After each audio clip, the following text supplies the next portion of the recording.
ইতিহাসের কিছু মুহূর্ত থাকে যেগুলো শুধু একটি ধর্ম নয়, একটি সভ্যতার ভবিষ্যৎ নির্ধারণ করে। ৬৩২ খ্রিস্টাব্দ, মদিনা, ইসলামের নবী মুহাম্মদ সাল্লাল্লাহু আলাইহি ওয়াসাল্লাম ইন্তেকাল করেন। এই মৃত্যুর পরের কয়েক ঘণ্টা ও কয়েক দিনেই গড়ে ওঠে এমন এক রাজনৈতিক কাঠামো যার উপর দাঁড়িয়ে আজকের শিয়া ও সুন্নি পরিচয়ের ভিত্তি। নবী মুহাম্মদ সাল্লাল্লাহু আলাইহি ওয়াসাল্লাম তাঁর মৃত্যুর আগের দিনগুলিতে বলেছিলেন, আমার জন্য কাগজ ও কলম আনো, যাতে আমি এমন কিছু লিখে যাই যা তোমাদের বিভ্রান্ত হতে দেবে না। এই কথার পর উপস্থিত সাহাবীদের মধ্যে দ্বিধা তৈরি হয়। কেউ কাগজ আনতে চান, কেউ বলেন, নবী অসুস্থ, কুরআনই আমাদের জন্য যথেষ্ট। এই ঘটনাটি ইতিহাসে পরিচিত, হ্যারেথ of the pen and paper বা থার্সডে ক্যালামিটি। শিয়ারা বলেন, নবী সাল্লাল্লাহু আলাইহি ওয়াসাল্লাম হয়তো আলী রাদিয়াল্লাহু আনহু কে উত্তরসূরি করতে চাইছিলেন, কিন্তু বাধা দেওয়া হয়। সুন্নিরা বলেন, নবী সাল্লাল্লাহু আলাইহি ওয়াসাল্লাম কোনো উত্তরসূরি নির্দিষ্ট করে যাননি। ১২ রবিউল আউয়াল ১১ হিজরি ৮ জুন ২০২৩ খ্রিস্টাব্দ নবী মুহাম্মদ সাল্লাল্লাহু আলাইহি ওয়াসাল্লাম পরলোকম করেন। উমর রাদিয়াল্লাহু আনহু তখন বলেন, যে বলবে নবী মারা গেছেন, আমি তাকে হত্যা করব। আবু বকর রাদিয়াল্লাহু আনহু দৃঢ়ভাবে বলেন, যে মুহাম্মদকে ভালোবাসত, জেনে রাখো, তিনি ইন্তেকাল করেছেন। আর যে আল্লাহকে ভালোবাসে, জেনে রাখো, আল্লাহ চিরঞ্জীব। নবীর দাফনের আগেই এক গোপনীয় ও তাৎক্ষণিক বৈঠক বসে সাকিফা বনি সাঈদা নামক স্থানে।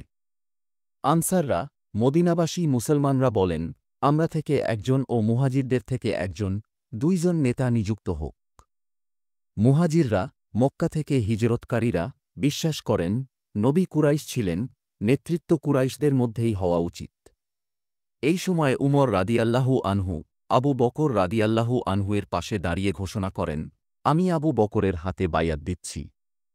নবীর ইন্তেকাল হয় ৮ জুন দুপুরে। বিকেলেই সাকিফার বৈঠক বসে। আবু বকর রাদিয়াল্লাহু আনহুকে খলিফা নির্বাচন করা হয় সেদিন সন্ধ্যার মধ্যেই। পুরো ঘটনা চলে মাত্র কয়েক ঘণ্টা। এই প্রক্রিয়া এত দ্রুত হয় যে আলী রাদিয়াল্লাহু আনহু সহ অনেক সাহাবী এতে অংশ নেননি। তারা ছিলেন নবীর দাফনের কাজে ব্যস্ত। শিয়ারা বলেন, এই সিদ্ধান্ত ছিল তড়িঘড়ি ও রাজনৈতিক, যাতে আহলে বাইতের অংশগ্রহণ ছিল না।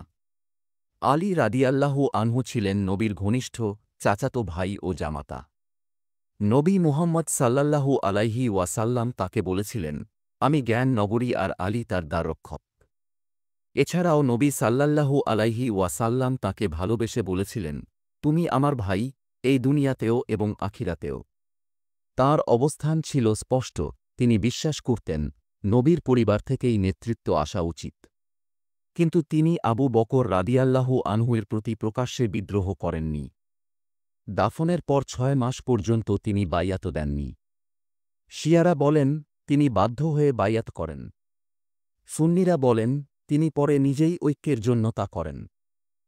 হজ থেকে ফেরার পথে গাদির খুম নামক স্থানে নবী মুহাম্মদ সাল্লাল্লাহু আলাইহি ওয়াসাল্লাম প্রায় ১ লক্ষের বেশি সাহাবীর সামনে বলেছিলেন, যার আমি মাওলা, আলী তার মাওলা। শিয়ারা এই ঘোষণাকে আলী রাদিয়াল্লাহু আনহু কে সরাসরি পরবর্তী নেতা বা খলিফা হিসেবে মনোনয়ন হিসেবে ব্যাখ্যা করেন।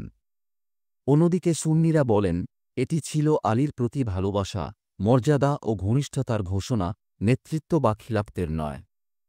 ৯ হিজরিতে এক খ্রিস্টান প্রতিনিধি দল আসে নাজরান অঞ্চল থেকে। তারা নবীর সাল্লাল্লাহু আলাইহি ওয়াসাল্লাম প্রেরিত বার্তার সত্যতা নিয়ে আলোচনা করে। তাদের দ্বিধা কাটেনি, তখন কুরআনে আসে চ্যালেঞ্জ, পবিত্র কুরআনের ভাষা নিম্নরূপ, তাহলে এসো, আমরা আমাদের সন্তানদের ডাকি, তোমরা তোমাদের সন্তানদের, আমরা আমাদের নারীদের ডাকি, তোমরা তোমাদের নারীদের, আমরা আমাদের নিজেদের ডাকি, তোমরা তোমাদের নিজেদের, তারপর আমরা প্রার্থনা করি এবং আল্লাহর অভিশাপ আহ্বান করি মিথ্যাবাদীদের উপর। সূরা আলে ইমরান, আয়াত ৬১। এই আয়াতকে কেন্দ্র করে ঘটে মুবাহালার ঘটনা। মুবাহালা হল সত্যমিথ্যার বিরোধে আল্লাহর কাছে অভিশাপ ডেকে চূড়ান্ত ফয়সালা ওয়া। মুবাহালার সময় আল্লাহর আদেশ অনুযায়ী নবী সাল্লাল্লাহু আলাইহি ওয়াসাল্লাম সঙ্গে আনেন আলী রাদিয়াল্লাহু আনহু নিজেদের প্রতিনিধি হিসেবে, ফাতিমা রাদিয়াল্লাহু আনহা নারীদের পক্ষ থেকে, এবং হাসান ও হুসাইন রাদিয়াল্লাহু আনহুমা সন্তানদের পক্ষ থেকে।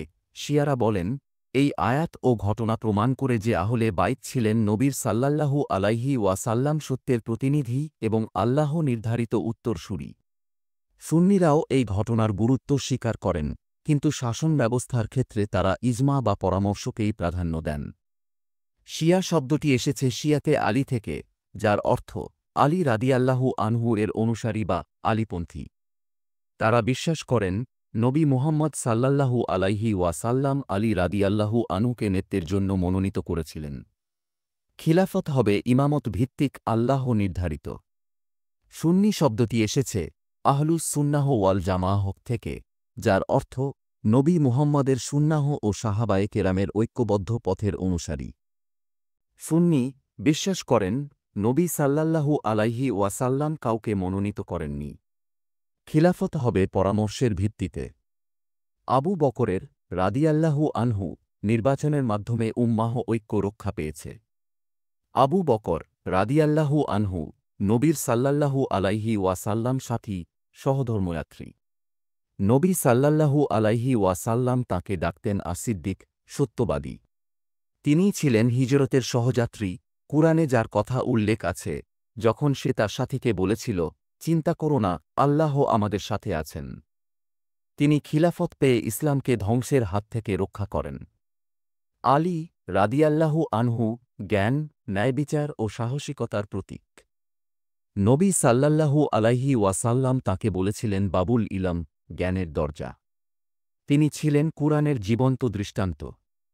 নবীর সাল্লাল্লাহু আলাইহি ওয়াসাল্লাম ইন্তেকালের পরের কয়েক ঘণ্টায় মুসলিম বিশ্বের ভবিষ্যৎ ঠিক হয়ে যায়। এই খিলাফতের প্রশ্ন থেকেই জন্ম নেয় শিয়া ও সুন্নি বিভাজন। এটি শুধু মতপার্থক্য নয়, এটি ইতিহাসের এক জটিল বাস্তবতা, যা এখনও কোটি কোটি মুসলমানের বিশ্বাস ও পরিচয়ে গভীরভাবে ছাপ ফেলেছে।